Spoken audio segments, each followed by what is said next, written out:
vlerësim të thuajse të gjitha monedave europiane që janë referencë pra të kursit të këmbimit, pra qoftë kjo euro, dollari amerikan, paundi britanik e të tjerë. Dhe pa diskutim në terma të thjeshtë, për të ndalur pikërisht tek vlerësimi i euros dhe nga ana tjetër dhe forcimi i lekut, kjo vjen për shkak se kemi një hyrje të shtuar të valutës së gatshme në treg. Pra kemi më shumë euro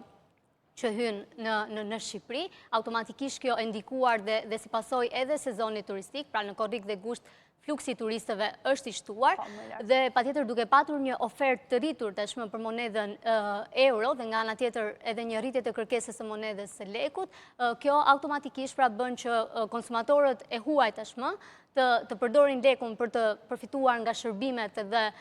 konsumi në Shqipëri dhe nga ana tjetër pra të sjellin më shumë euro, por pa diskutim duke mos lënë me një anë edhe faktin që një pjesë e kësaj monede, pra kësaj valute, vjen në rrugë jo formale. Pra çfarë ndikon automatikisht në rritjen e ofertës e euros. Paraja e zeze, një orë ndryshe apo jo? Paraja jo informale. E ka prishur tregun, por si mendoni që po menaxhohet kjo situatë, pra nga vendi ynë, sepse sigurisht pa çdo sfidë cilën e godet vendin tonë që mund vi për vetë pasojat e vetë shtetit, për mungesën e kontrolleve tjera, apo qoftë nga sfida që na vijnë për shembull nga arena gjeopolitike, siç është rritja e çmimit të naftës që mund ta cekim pak më vonë. Çfarë menaxhimi mendoni se po i bëhet? Në fakt, ajo çfarë ka për detyrë, pra qoftë qeveria apo edhe institucionet përkatëse, siç është Banka e Shqipërisë, është të ndërhyjnë për të rregulluar pikërisht pra këtë sistem të kursit të këmbimit, i cili pa diskutim, siç edhe ju e përmendet, ka një efekt negativ kryesisht pra tek eksportuesit, por nga ana tjetër edhe nga familjet që mbahen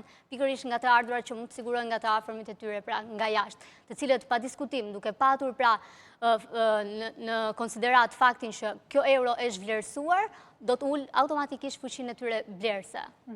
Do ndikojë tek ata. Do ndikojë drejt për drejt pra në të ardhurat më të pakta në këtë familje. Vërtet